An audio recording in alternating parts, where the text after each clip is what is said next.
Assalomu alaykum rahmatulloh bilan boshlaymiz. Xudo xolasa. Mana qanaqadir noodatiy mashinalar yoki bir noodatiy narsalarga qiziqadigan, predmetlarga qiziqadiganlar uchun ham mana xo'p, nima deb boshlashni bilmayapman sizlarga. Masalan, meni vatanim O'zbekiston bo'lsa, skuterlarning vatani bo'lmish Qo'qondan sizlarga yana bitta yangi tuhfa. Jumping brendi asosida shular bilan birgalikda hamkorlikda olib kelingan yangi skuterimiz namoyish etyapti. Xudo xolasa.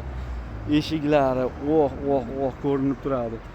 Yomg'irli kunlarda do'stlar bilan kechki sayrlarni qilish uchun ajoyib narsa. Mana saka diskalardan juda ham boshqacha noodatiy holatda ko'rishlaring mumkin. Buni gapirish uchun, maqtash uchun qanaqadir bir nimalar, gaplar to'p gapirish kerak bo'lsa gapiraveramiz, lekin mana bir o'zlaring ko'rib baho beraverasizlar. O'ta chiroyli narsa ekan, o'ta. Eshiklarning ochilishiga nima deysizlar, eshiklarning ochilishiga? Mana sizga 2026-yil qayerga qarab ketyapmiz. Mana eshiklarning ochilishlari. Arqa o'rindiqlar mana o'ta ham go'zal bo'lgan. Hamma ham olib o'zini shaharning sentr markazlariga borib, mana shu qanday chiroyli bo'ladi.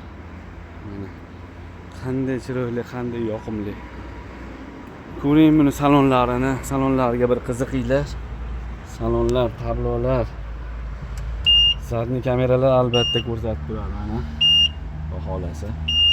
O'ta chiroyli. Yana ham batafsilroq ma'lumotlar olishmoqchi bo'lsalaring, nomerlarimizni qoldiramiz, bemalol qo'ng'iroq qilaverasizlar.